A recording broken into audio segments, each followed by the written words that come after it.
and welcome to GullyTalk that brings to you all the action from IPL 2025. We have a winner. After 18 long years, after playing 3 finals against Deccan Chargers, CSK, Sunrisers Hyderabad in 2016, 9 years after that, we have a winner. Under the able guidance of first-time captain, a superb captain, Rajat Patidar. Jersey number 18 in the ranks, King Kohli, a team wherein every single player put up his hand at different stages of this season. Andy Flower, Omkar Salvi, Dinesh Karthik, the whole coaching staff.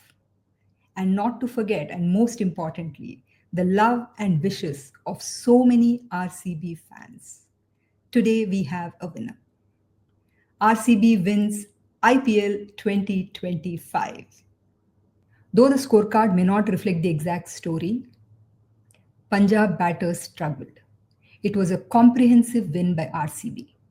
For the very last time this season on Gully Talk, let's break this down. My name is Saru and joining me is Abhishek. Hey Abhishek, so finally we have a winner after 18 long years. RCB. I live in Bengaluru. The city has gone absolutely crazy. The country has gone crazy. And all that we can hear, and I'm sure we'll keep hearing, and why should we not? RCB. Your first thoughts? Yeah, I mean, you live in Bangalore. I think they partied till 3 a.m. in the morning. I was in different state and city, and I still couldn't sleep because people were bursting crackers till 2 a.m. And I think it's an emotion. It was very tough for a lot of hardcore RCB fans to watch the team falter over the past three occasions, and finally come up victorious in the fourth. So I think kudos to the team there. Plus, having done it after 18 years, I think if I'm not wrong, and we all watched it, a grown man really tearing down. I know he gave his prime. That's what he said. That's what Virat has said, that he gave his prime to this team. He always wanted it. He always really wanted that coveted cup trophy, rather, whatever we call it. And he has it now. He's somewhere. He's almost approaching his 40s. So he is not getting any younger. So it's we're just glad that the entire team did it for, number one, the franchisee, and number two, for the most decorated player, which is Virat. So congratulations, RCB. And I think just 5 or 6 runs separated the two teams. So commiserations to Punjab. I think they had a great campaign. This is definitely not the Punjab that we know from 3 to 4 years ago. They used to always falter come what may.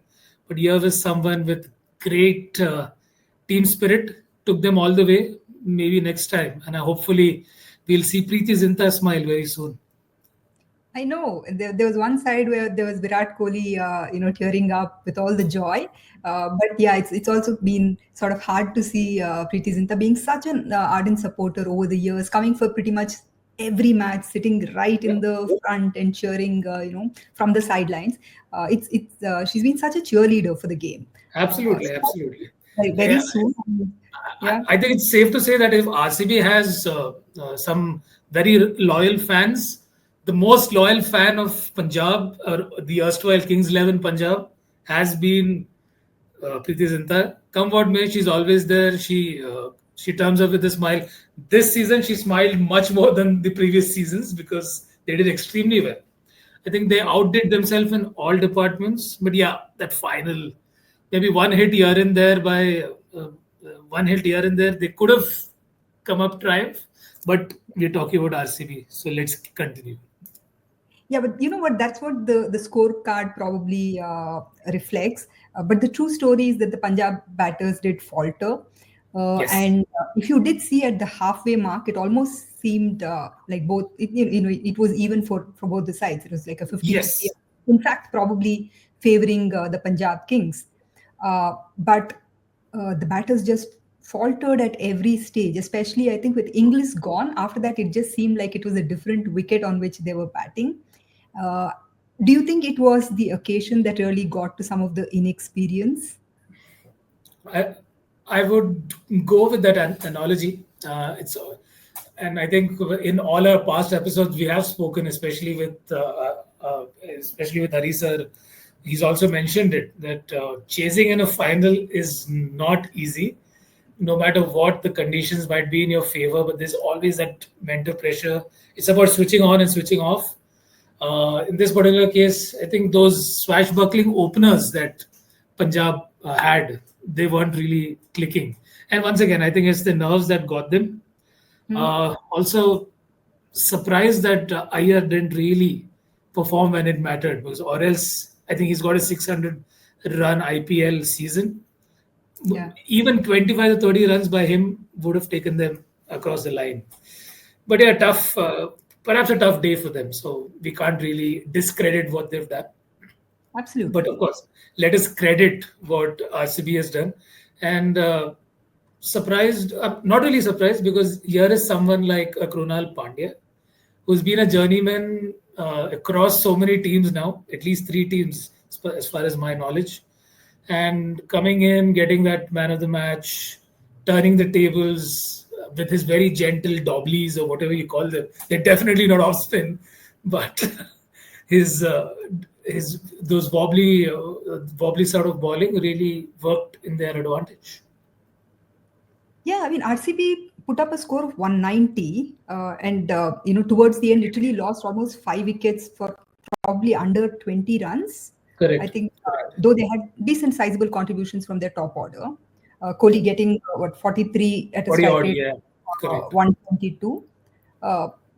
You sort of thought that Punjab will get it, if not ease comfortably, but should get there probably in the 18th, 19th over. Yeah. I think the turning point is probably that one wicket of Inglis caught by Livingston, and that was the wicket taken by Krunal Pandya. Kunal Pandya. So, if you recall, I've been talking about this. Inglis has been that unsung hero for Punjab. He's always given you those 20, 30, 40 runs in very fast time. Once again, I think I'd mentioned this earlier also. Surprised that Iyer didn't give you those 20, 30 runs. I think with Shreyas, in his defense, you must say that it almost looked like it got over even before everyone realized. He himself Correct. just got completely off guard with that ball from Romario Shepherd. That's correct. And I think it was such a game changer after Inglis losing him so quickly. It sort of put the cat among the pigeons for Punjab is what I think. Absolutely. If you would have stuck around for 2 overs, I still think 2 overs, if you would have stuck around, it would have been a different ball game. But after that, it was tough, probably more tough than Punjab made it for themselves, with Vadera struggling.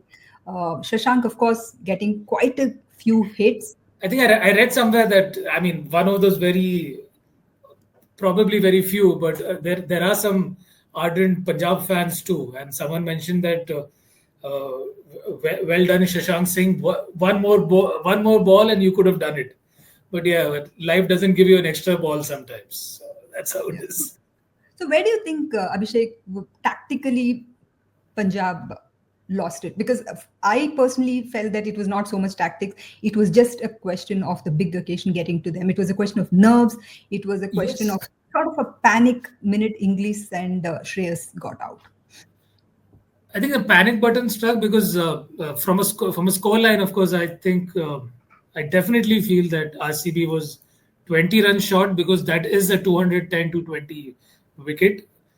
20 to 30 runs short. I think even going into the innings change, I'm sure Punjab would have given themselves a chance. Ricky Ponting for sure would have told Iyer, this is your trophy to pick up. But I think the openers not coming into great flow, that is one. That is where they probably lost it. We've spoken about Inglis, we've spoken about Iyer, and we just wonder what happened, because the entire tournament he was great, barring a couple of matches here and there. And then it became sort of a procession. And then some stifling bowling, like we've been talking about Krunal Pandya, stifling bowling by even the likes of Josh Hazelwood. It really took the wheels off their chase, led them to think that we'll probably end up chasing down 20 in the last over. Turns out they had to chase much more than that, 29 if I'm not wrong. uh, and plus 29 in a bull ring sort of situation in Ahmedabad where everyone's cheering for jersey number 18. I think 9 out of 10 times you don't get it done, barring the odd situation. But that's it. I think this was all written. It had to happen. The 18th season, jersey number 18. We've spoken at length about Punjab. Just from RCB point of view, I think there were so many players who put up their hands. Not just I think in the final, but you see all through Bhuvaneshwar Kumar just coming Yes. in new franchisee, though not being selected at the start in first few matches. Just sticking to that length that he bowls so well right at the start of the innings. Josh Hazelwood, of course, spearheading, though he was not available in the middle for a few matches, just doing his part, especially that one catch that was taken by Phil Salt. I think that really Oh, that's suited the brilliant. That is yeah, presence of mind. My goodness, in a yeah. big final, presence of mind. That is I think brilliant. and I think that was the wicket of Priyan Sharia, and just even leading up to the final, that lovely innings by Jitesh. Even Yeah. in the final, those few hits and that sort of perked up the total. Given that they had Correct. lost quite a few wickets at the end, but you know what? I just want you to take a couple of minutes and talk about someone for me who's been the hero of this RCB team. He was not even literally a part of the scheme of things in terms of the franchisee. I do not remember for whom it was, but he came in as a replacement player, and Yes, then that was and then 2023. I mean, yeah, it's a fairy tale. You come in as a replacement for a player in 2023. I think that very season, he played a brilliant innings in the playoffs. Uh, I mean, so that really caught everyone's attention. The very next year, they retain him. He gets a good contract. I think the 2024 was they missed by a whisker. They got into the playoffs, missed it out. That's great, but to come into the franchise, become the captain, have a fresh perspective, have a new team management. Apparently, Mo Bobat is came in very new, having someone like an Andy Flower, who apparently, and I was just checking Andy Flower's histronics in terms of a coach over the past 5 years. Looks like he's done a lot of work around the T10 and T20 teams across the world. So good to see adding in someone like an Andy Flower. And I think a lot of people would say that we gave a very rough cut, or we were very rough on the RCB team management picking this sort of team, because yes. barring Virat, we really didn't know a lot of the others. So kudos to a lot of people, probably the think tank, who had bigger picture. We were just looking at stats, whereas they were looking to piece in all the jigsaws and create a beautiful picture. But just like you said, just getting all the pieces together and envisioning this sort of a team which can come together, and they all did it. By the end of the day, every single person put their hand up and Put their hand contribute, up. Yes. and they were excellent in the field. We must talk about Yash Dayal, who was so good. Yeah. Uh, you know, with his length. I think so many of them, and I can just go on, but each one of them coming good. Yeah, a word about Yash Dayal. I think after that monumental donking by Rinku Singh a couple of years ago, he's a very improved bowler. Uh, I mean, there's a lot of chatter that he should come into the Indian team scheme of things, but that's a different story. But Yash Dayal has got redemption. I'm pretty sure. There's no doubt about it. VK has definitely got a lot of redemption, so there's no there's no doubt. It's also nice to see, and you'd like to agree that we call them smaller players because they come from non cricketing glory. They don't come from the Mumbais and the Karnatakas and the Delhis and the Punjabs of the world. So someone like a Rajat Patidar, someone like a Jitesh Sharma coming in from those states where cricket is probably number two, because not a lot of people play there. For them to come in and play a wonderful game, play a wonderful part of in the RCB franchise, talks volumes about one thing that we tend to forget, that everyone deserves a chance. If they take it, they make it. So that's the positive part for RCB this year. Yeah, and RCB took their chance. Absolutely. I'm sure this RCB team is good enough to go the mile and actually win probably even a couple of more trophies in the coming years. So, Correct. yeah, I see it. It definitely feels like, I mean, plus now since he's retired from the longest format, he's retired from the shortest format internationally, and of course till 2027 we're just looking at 20 odd or 25 odd ODIs. So I'm sure Virat, I mean, considering the fitness that he has, I think another 2 years, 3 years, he can definitely play. I'm not very sure if he'll reach MS Dhoni's 43, 44, but that's a talk for a different day. Yeah, so that was an RCB win. There was King Kohli, there was a fabulous captain, the whole team, the coaching staff, and the millions and zillions of fans. If I have to ask you for one word, or rather one reason, why did RCB win this year? What would you say? Very simple. Number 18, 18th season, jersey number 18, and apparently even the date yesterday added up to 18. So I think that was one of, I mean, jokes apart, but a lot of people believe in manifestation. So maybe it was manifested by millions of RCB fans that it had to happen. So it happened, and the team lifted the trophy. Very simple. I think if you need a one word answer, I think one line answer. They kept it simple. They got the trophy. They finally got the trophy. Yes, wishing all the RCB fans for all the wait of so many years, for all the manifestation, like you said, for all their prayers, for all the good wishes. I also saw a lot of non RCB fans also celebrating that RCB win. That one RCB win. So I think that's what it was. The story of this of fairy tale by Fairy. RCB. Uh, Kudos to the whole team, King Kohli, captain, coach, fans. Keep the party going on. Be safe. Take care. And yes, keep the party going. Keep the Awesome. party going. Let cricket be the winner. That's all I can say. Thank you so much. Always.